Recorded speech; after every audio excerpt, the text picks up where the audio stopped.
Hola queridos amigos, bienvenidos al episodio 75 del podcast para la Biblia Real. Estamos hoy terminando esta pequeña serie que se llama Así leo mi Biblia, 4 entregas donde he tratado de mostrarte a la luz de algunos textos bíblicos cómo saco ciertos principios de ellos para mi lectura del texto bíblico. Espero que esos principios te hayan ayudado. Ha sido muy bueno para mí recibir comentarios de gente que le ha dado luz y le ha dado otra perspectiva, y qué bueno que podamos tener una riqueza al acercarnos al texto bíblico. La pregunta que tengo hoy es: ¿quién era el buen samaritano? ¿Quién era el buen samaritano? Uno de los peligros que nosotros tenemos cuando nos acercamos a la Biblia es la interpretación alegórica. La interpretación alegórica surge hacia los padres de la iglesia, que al luchar con ciertos textos bíblicos, especialmente del Antiguo Testamento y algunas parábolas de Jesús, estaban buscando el símbolo que estaba detrás de cada cosa. Entonces no tenían en cuenta el significado histórico del texto, sino que simplemente estaban buscando el sentido espiritual o más profundo del texto. Así, por ejemplo, con algunas de las parábolas, ocurría, digamos, hablando de la parábola del buen samaritano, dice el texto que cuando el samaritano llevó a este hombre herido en el camino y lo llevó a un mesón para que lo cuidaran, entregó 2 monedas. Entonces, en alguna de las interpretaciones alegóricas dice que esas 2 monedas simbolizan, y esa es la palabra clave, simbolizan el Antiguo y el Nuevo Testamento. Ahora, ¿cuál es el problema? Que muy fácilmente lo que se quería hacer con esta interpretación alegórica era encontrar el significado de cada detallito, pero no se tenía en cuenta el relato general. Por ese sentido más profundo no se tiene en cuenta el sentido histórico. Hay algunas frasecitas que terminan siendo bastante alegóricas aún hoy en día. Por ejemplo, acaba de pasar la Navidad y decimos: lo importante es que Jesús nazca en tu corazón. Pasó la Navidad y decimos que Jesús nazca en tu corazón. Creo que eso no es tan correcto, ¿no es cierto? Porque estamos cercenando, y claro, yo entiendo de pronto el sentido simbólico que le queremos dar a eso, pero creo que lo que deberíamos preguntar es un poquito más elaborado y decir: Jesús nació, ¿ahora qué? No simplemente que Jesús nazca en tu corazón, sino que hubo un hecho histórico, Jesús nació, y eso tiene implicaciones para nosotros. Yo entiendo lo que se quiere simbolizar y decir con que Jesús nazca el corazón, pero lo que quiero plantearte es que esa idea cercena la historicidad y el sentido general del relato bíblico en cuanto al nacimiento de Jesús, por ejemplo. Creo que lo que deberíamos hacer es: Jesús nació, ¿y ahora qué? Es decir, mirar el evento, el hecho, el sentido de lo que se nos está narrando y desprenderse de ahí ciertas implicaciones. Porque muy fácilmente este acercamiento alegórico, como mirar los símbolos y mirar una idea aquí, enfatizar un símbolo allá o la espiritualidad aquí, sin tomar en cuenta todo el sentido del texto, es muy peligroso porque nos puede llevar por caminos que son laberintos sin salidas. Ahora, yo sí creo que cuando miramos el sentido general del texto podemos extraer ciertos niveles de aplicación, ciertas implicaciones que podemos abordar. El texto tiene una naturaleza muy, muy profunda, sin quitarle su valor histórico y sin quitarle su sentido literario. Un ejemplo de esto: una de las parábolas más conocidas, hoy vamos a hablar de la del buen samaritano, pero una de las parábolas más conocidas junto con esa es la del hijo pródigo, que debería llamarse la de los hijos pródigos o los hijos perdidos, y Timothy que la llama la parábola del Dios pródigo, porque prodigar es desperdiciar o derrochar algo, y el Padre derrochó amor o gracia. Entonces, no tenemos que mirar qué significan los cerdos. Los cerdos son espíritus malignos con los que las personas perdidas comen. No. ¿Y quiénes son los servidores? Los servidores son ángeles que vienen a nuestros pies cuando nos arrepentimos. No. Pero si hay distintos niveles en esa parábola. Porque por un lado nos identificamos con el hijo perdido que muchas veces se ha ido lejos de casa, pero Jesús también habla de un hermano mayor que se quedó en casa y estaba perdido estando en casa porque no disfrutaba de la presencia del Padre. Entonces no estamos quitándole el sentido el sentido literario al texto, no estamos partiendo de decir el hermano mayor es el diablo y no estamos diciendo eso. Pero hay una implicación en los personajes, en esta historia que presenta Jesús, que nos confronta con ese nivel. No solamente si hemos sido el hermano menor, sino cuántas veces hemos sido como el hermano mayor. Lo que quiero plantearte es que debemos aprender a leer el texto bíblico y extraer las implicaciones en los distintos niveles que ella nos presenta, sin cercenar su sentido general, sino extrayéndolo a partir de ahí. Una de las parábolas, como dije, más conocidas junto con la del hijo perdido, es la parábola del buen samaritano. Dice así, de dónde surgió la historia, está en Lucas 10:25, dice: en esto se presentó un experto de la ley para poner a prueba a Jesús y le hizo una pregunta: Maestro, ¿qué tengo que hacer para heredar la vida eterna? Jesús replicó: ¿qué está escrito en la ley? ¿Cómo la interpretas tú? Como respuesta al hombrecito: ama al Señor tu Dios con todo tu corazón, con todo tu ser, con todas tus fuerzas y con toda tu mente. Y ama a tu prójimo como a ti mismo. Bien contestado, le dijo Jesús, haz eso y vivirás. Pero él quería justificarse, así que le preguntó a Jesús: ¿y quién es mi prójimo? Jesús respondió: bajaba un hombre de Jerusalén a Jericó y cayó en manos de unos ladrones, le quitaron la ropa, lo golpearon y se fueron, dejándolo medio muerto. Resulta que viajaba por el mismo camino un sacerdote, quien al verlo se desvió y siguió de largo. Así también llegó a aquel lugar un levita, y al verlo se desvió y siguió de largo. Pero un samaritano que iba de viaje llegó donde estaba el hombre, y viéndolo se compadeció de él. Se acercó, le curó las heridas con vino y aceite y se las vendó. Luego lo montó sobre su propia cabalgadura, lo llevó a un alojamiento y lo cuidó. Al día siguiente sacó 2 monedas de plata y se las dio al dueño del alojamiento. Cuídemelo, le dijo, y lo que gaste usted de más se lo pagaré cuando yo vuelva. ¿Cuál de estos 3 piensas que demostró ser el prójimo del que cayó en manos de los ladrones? El que se compadeció de él, contestó el experto en la ley. Anda entonces y haz tú lo mismo, concluyó Jesús. La parábola del buen samaritano. Hay ciertos niveles en los que creo que podemos leer esta parábola. En primer nivel diría yo que es el nivel de la religión, porque es un experto en la ley, una persona que conocía la Biblia prácticamente de memoria, la Biblia que tenían en ese momento, que para nosotros es el Antiguo Testamento, la conocía absolutamente de memoria. Y entonces hace esta pregunta: ¿qué debo hacer para heredar la vida eterna?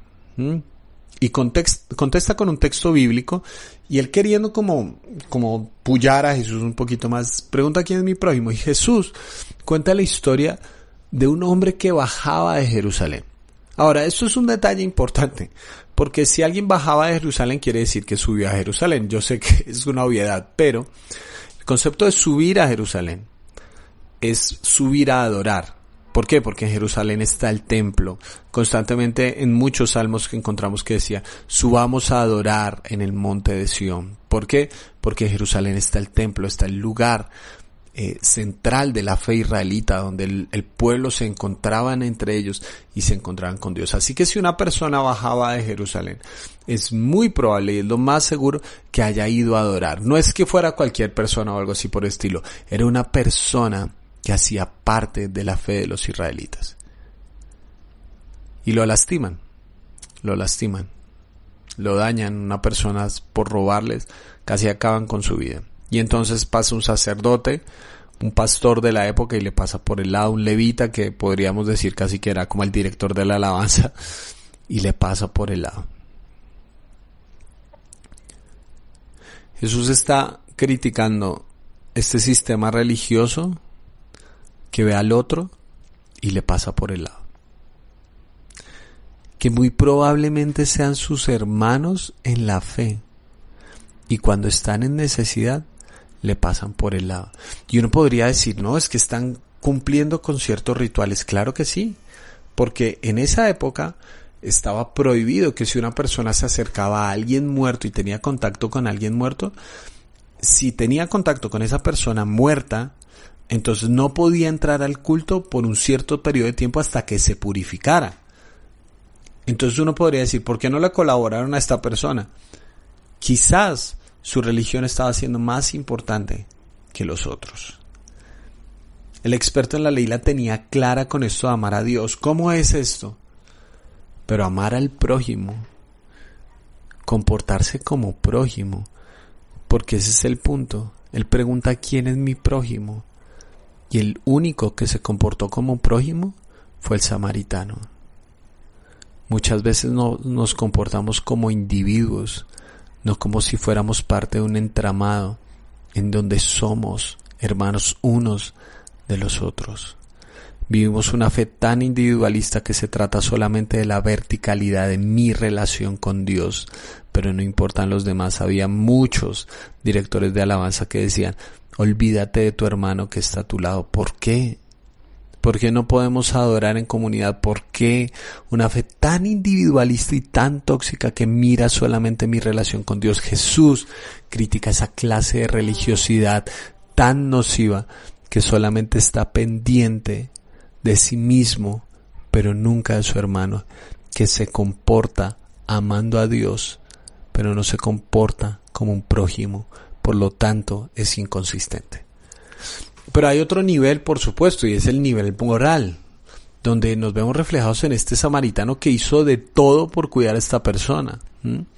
Cuando vemos este mundo y tanta gente que hay en necesidad, donde tratamos de la supervivencia del más fuerte, ¿no es cierto? Donde constantemente somos nosotros los que tratamos de ir adelante, pero leemos estadísticas sobre, por ejemplo, que este mundo, casi el 85% de los recursos, el 90% de los recursos lo consume el 10 o el 15% de la población. Eso es injusto. Este mundo tiene suficientes recursos para darle a todo el planeta y sostener a todo el planeta, pero se estanca en unos pocos. ¿Eso qué quiere decir? Que por cada $100, 10 personas se quedan con 80 y los 20 restantes los tenemos que repartir entre el 80% restante, las otras 80 personas. $20 entre 80 personas y 10 tienen $80. Eso es injusto. Eso es injusto. Lo que se gastan en helados en los Estados Unidos podría solventar mucho de la crisis de agua potable en este mundo. Muchas de las enfermedades prevenibles con las que convivimos tienen que ver con el consumo de agua no potable en nuestro país, en Colombia. Siguen existiendo lugares en pleno siglo XXI, ciudades enteras que no tienen acceso a agua potable, que no tienen un acueducto decente, porque muchos de los recursos que se han invertido se van en corrupción, porque se los roban. Este mundo tan codicioso y tan malvado necesita de samaritanos permanentes que estén dispuestos a hacer la diferencia, que pasen por el camino y sean capaces de involucrarse con el dolor del otro, por pequeño o grande que parezca, que están dispuestos a frenar en el camino para encontrarse con alguien más. Es la invitación de Jesús a pensar que no se trata solamente de que todas las personas son mi prójimo, sino que ser prójimo y comportarse como prójimo es una postura del corazón frente a la vida, donde yo trato a los demás con el respeto y la dignidad que merecen porque fueron hechos a imagen y semejanza de Dios. Hablamos de las crisis sociales, pero estamos muy poco dispuestos a involucrarnos para hacer una transformación en esas crisis. Este mundo necesita personas que sean capaces de sacrificar su tiempo, sus recursos, parte del esfuerzo de su vida y sus energías para hacer la diferencia en los campos en donde se encuentran. Porque eso, creo yo, es lo que implica amar al prójimo. Eso implica amar al prójimo. No solamente no molestarlo, sino involucrarme tanto en su vida que pueda hacer una diferencia. Esos son 2 niveles de esa parábola, pero hay un tercer nivel.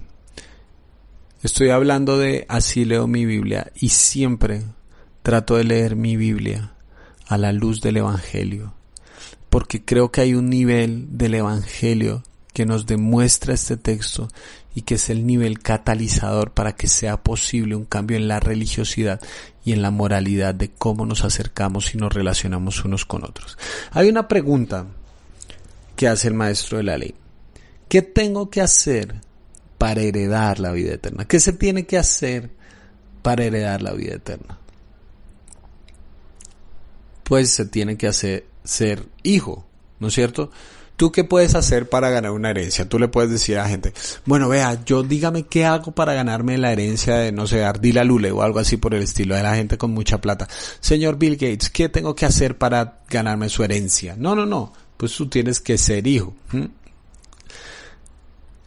Uno es el concepto de hijo, y eres parte del pueblo, no tienes que hacer para heredar, porque ese es el punto. Ama al Señor tu Dios con todo tu corazón, con toda tu alma, con toda tu mente y con todas tus fuerzas, y a tu prójimo como a ti mismo. ¿Quién de los que me escucha, quién aquí podría decir con todo su corazón que todo el tiempo ama al Señor con todo su corazón, con toda su alma, con toda su mente y con todas sus fuerzas, y además de eso es absolutamente bueno con su prójimo todo el tiempo? ¿Quién puede hacer eso todo el tiempo?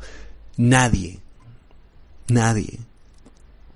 Ninguno de nosotros es capaz, ninguno de nosotros es plenamente un buen samaritano todo el tiempo. Solamente existe un ser que es capaz de amar al Señor su Dios con todo su corazón, con toda su alma, con toda su mente y con todas sus fuerzas, y ama a su prójimo como a sí mismo. Y esa persona se llama Jesús de Nazaret. Creo que el texto, por supuesto, que nos invita a ser el buen samaritano, pero eso es solo posible cuando tomamos conciencia que fuimos nosotros los encontrados en el camino. Que Jesús nos encontró a nosotros cuando estábamos medio muertos y le dio una nueva bocanada de aire a nuestra vida que estaba al borde del abismo. Que leemos esto y nos damos cuenta que no somos capaces por nuestras fuerzas, sino que necesitamos de alguien más que nos rescatara. Y que nos invita a vivir en esa dinámica de bendecir la vida de otros como Él bendijo la nuestra con su amor. El Evangelio no se trata entonces cómo yo puedo ser bueno. Se trata en primera instancia de tomar conciencia de que yo fui rescatado y no estoy viviendo esto para pagar el rescate, para pagar lo impagable, como dije la vez pasada. Estoy viviendo esto porque quiero ser como Jesús. El Evangelio no se trata simplemente de los ideales que debemos cumplir, sino de las realidades que evidencia. Y hasta que no somos conscientes de nuestra realidad, no vamos a encuadrar adecuadamente el ideal de lo que quiere Jesús. Porque Jesús primero quiere que tomemos conciencia que nosotros fuimos tomados al lado del camino para así vivir cuidando a otros que están al lado del camino. No puedes leer la Biblia como si Jesús no hubiera venido, porque Él vino a rescatarnos. Él vino a hacer una diferencia en nosotros y quiere que nosotros hagamos una diferencia en la vida de los demás, porque de lo contrario, si leemos la Biblia como si Jesús no hubiera venido, simplemente se va a tratar de moralismo, ¿no es cierto? ¿Y cómo puedo lograr entonces mi salvación? ¿Cómo puedo lograr esto? No. Es que no es porque yo me gane la salvación, no es porque yo me gane la vida eterna. ¿Qué puedo hacer para heredar? Bueno, básicamente ser perfecto. ¿Y quién puede ser perfecto? Absolutamente nadie. Solo Jesús. Y Él me rescató. Y con base en eso, me invita a hacer una diferencia en la vida de los demás.